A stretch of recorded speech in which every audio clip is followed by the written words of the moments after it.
from scratch is slower. Other uses where you're just automating, like looking up information, making that faster, I believe that would make a programmer more productive. So it does kind of, that's not trying to get in the way of the deep work. It's trying to speed up the things that's not deep work so you can spend more time doing deep work. But basically, I'm sort of like a humanist, intellectual chauvinist here. The brain focusing hard is an incredibly powerful tool. Be wary of things that gets in the way of that. I mean, unless you really can just like outsource to work completely, it might be some fool's gold. All right, we got good questions coming up. Got a good final segment. This one will be interesting to Jesse. I did a little bit of original data journalism. There's a claim out there that I'm looking into, and the scene like, is this claim true? I actually looked up some data from something. It'll be kind of fun. Do some investigative journalism. But first, before we get to the questions, we have to do the thing that everyone is most interested in, which is hearing from a sponsor.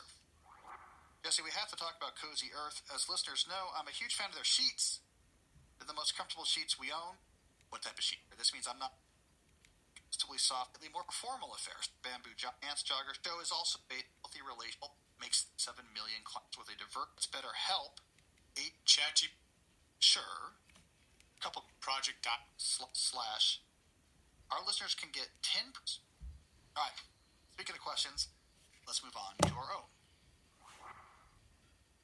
All right, first question's from Sam. I found that using ChatGPT questions can act as project diaries. I now keep multiple chats for projects I'm working on. It enables a shutdown and a place marker to keep track of the progress on my project. Was that something you were doing before? I guess it's useful if you don't know where you left off and you want to have external notes on it. But here's my concern. My concern is that you're doing something like cybernetic collaboration with ChatGPT. We talked about this in the deep dive. When you have this running list of notes and conversations with ChatGPT, I'm concerned what you're doing is transforming your work into something where you go back and forth with the chatbot. You hand off more, have them do some stuff, and you look at what they did, and you ask it questions, you go back and forth. This is more pleasant. This feels nice. It makes work seem better. But just as the meter study found with programmers, is not reducing your peak intensity of focus or the sustained focus. It's like understandable, but if I typing in my results, I think that's useful. But I usually would just leave these notes right where I'm doing my work. It's in the doc. Don't actually think that you need else.